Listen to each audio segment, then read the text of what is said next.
Hello everyone, welcome to my channel law of attraction.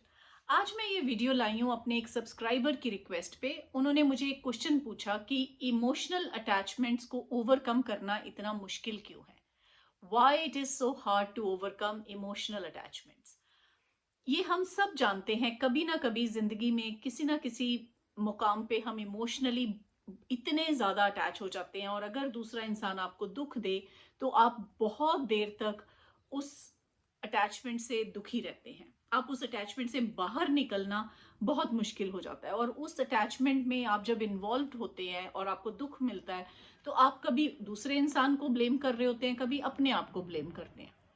दूसरे इंसान को ब्लेम करते हैं कि उसने आपके साथ ऐसा क्यों किया आपकी लाइफ में, या आपने ऐसे डिसीजंस क्यों लिए जो आप उस इंसान की बातों में आ गए या उस इंसान से दुखी होते गए।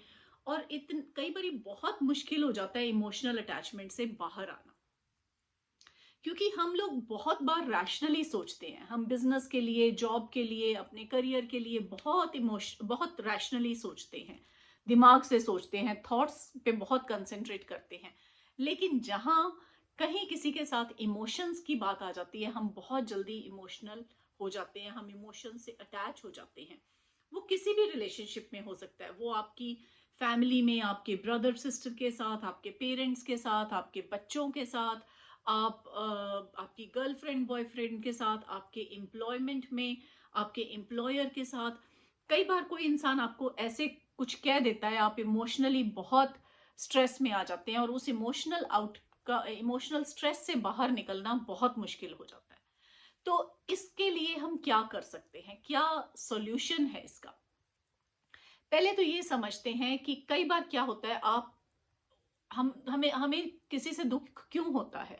हमें किसी से दुख तब होता है जब हमारे को एक्सपेक्टेशंस होती है। मुझे किसी इंसान ने बुरा कहा, वो बुरा है या अच्छा है, जो दूसरे इंसान ने कहा वो डिपेंड करेगा मैं उस इंसान से क्या एक्सपेक्ट करती हूँ। अगर मेरे बच्चों ने मुझे कुछ कहा, उन्होंने तो कहा कोई भी सिचुएशन में, चाहे वो उनका पर्सपेक्टिव है, लेकिन मुझे वो चीज़ अच्छी लगेगी या बुरी लगेगी वो इस पे डिपेंड करती है कि मेरी उनसे एक्सपेक्टेशन क्या है। ये बहुत मैटर करता है कि हम दूसरे इंसान से एक्सपेक्ट क्या कर रहे हैं। आप किसी इंसान से एक्सपेक्ट करना बंद कर दें, आपको कभी दुख वो अनुभव ही नहीं होगा।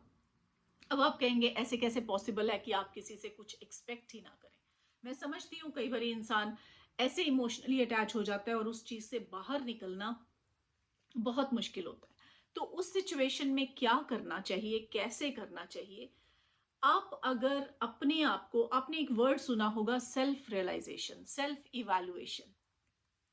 जब भी आप इस सिचुएशन में हैं, क्योंकि आप उस सिचुएशन में इन्वॉल्व हैं, आपके लिए वो चीज को, वो सिचुएशन को समझना बहुत मुश्किल होता है।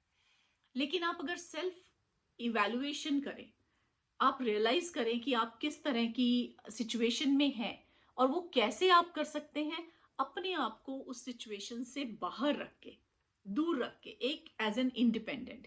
क्योंकि दूसरों को सलाह देना बहुत अच्छा है। आपके किसी फ्रेंड की अगर प्रॉब्लम है, आप उसे समझा देंगे बहुत इजीली कि तुम इस सिचुएशन में ऐसा करो और ये सिचुएशन ठीक हो जाएगी।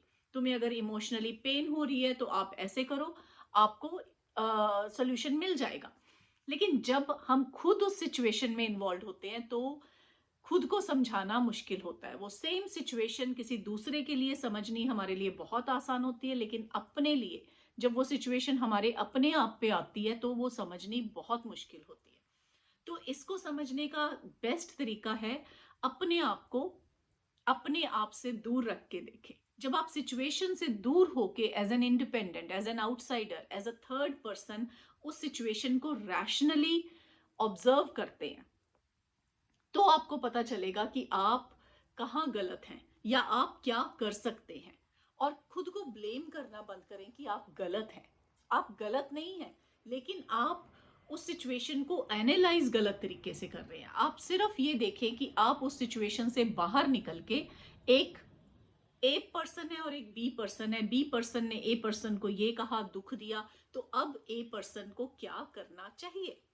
जब आप अपने आप को अपनी सिचुएशन से अलग रख के सोचते हैं, तब आपको रास्ते मिलेंगे, तब आपको सॉल्यूशंस मिलेंगे। तो एक सिचुएशन आप ये करके देखिए कि अपने आप से दूर रख के देखें। जब आप सिचुएशन को दूर से देखते हैं, ये उसी तरह से है जैसे आप ट्रैफिक जैम में फंसे हुए होते हैं। जब आप फंसे हुए होते हैं ट्रैफिक जैम में, तो आपको लगता है हर तरफ से कोई रास्ता नहीं दिख रहा बाहर निकलने का। लेकिन अगर आप किसी हाईवे से नीचे देखें और आपको ट्रैफिक जैम दिखे, तो आपको दूर से दिखेगा कि वो कार कैसे निकल सकती है, या एक दो दो ड्राइवर्स अगर एक दूसरे के आसपास हैं, तो वो कैसे मैनेज करके रोड से निकल सकते हैं। सो हम सिचुएशन को तभी अच्छे से एनालाइज कर सकते हैं जब हम उसको एज अ थर्ड पर्सन देखें, थोड़ा दूर से देखें, और एज एन इंडिपेंडेंट एक रैशनल माइंड से देखें। क्योंकि होता क्या है, हमारी इमोशंस और हमारी थॉट्स का, आपको आज एक इंसान बहुत अच्छा लग रहा है, लेकिन कल उस इंसान ने आपको कुछ बुरा कह दिया, तो इमीडिएटली आपके माइंड ने कहा कि इस इंसान ने मुझे बुरा कहा, तो ये इंसान बुरा है। तो आपके माइंड ने, आपकी थॉट्स ने इमीडिएटली उस इंसान को बुरा टैग दे दिया, बुरा कंसिडर कर दिया। लेकिन आपकी इमोशंस इतनी जल्दी रिएक्ट नहीं करती। इमोशंस थोड़ा टाइम लेती है, क्योंकि उस इंसान के साथ आपकी डीप इमोशंस अटैच्ड हैं। तो आपको थोड़ा दुख होगा, आपको टाइम लगेगा कि उस इंसान ने मेरे साथ ऐसा कैसे कर दिया, ऐसा क्यों कर दिया। ये फर्क होता है जब आप माइंड से सोचते हैं और इमोशंस बीच में होती हैं, तो आपको रैशनली डिसाइड करना मुश्किल हो जाता है। क्योंकि आपके माइंड ने तो ये कह दिया कि उस इंसान ने मेरे साथ बुरा किया है, लेकिन फिर मन में आपको दुख होता है कि उस इंसान को मैं कैसे माफ करूं, कैसे मैं उस इंसान के साथ कैसे इन्वॉल्व हो गया। वो सब इमोशनल अटैचमेंट है। तो आप ये टेक्निक करके देखें, ये दो टेक्निक्स करके देखें। एक तो एज अ थर्ड पर्सन अपनी सिचुएशन को समझें, एनालाइज करें, और सॉल्यूशन बताएं अपने आप को कि आपको उस सिचुएशन में क्या करना चाहिए। दूसरी चीज, अपनी प्रॉब्लम को थोड़ी दूर रख के देखें, दूर से देखें कि दूर अगर ये किसी और की प्रॉब्लम है, तो ये कैसे मैं सॉल्यूशन उसको सुजेस्ट करता। तो आप ये करके देखें, और मैं आपको गारंटी दे सकती हूँ कि आप अपनी इमोशनल अटैचमेंट, जो आप जिससे बाहर आना चाहते हैं, आप बहुत इजीली उसको ओवरकम कर पाएंगे। Thank you so much for watching my video, and I'll see you in the next video.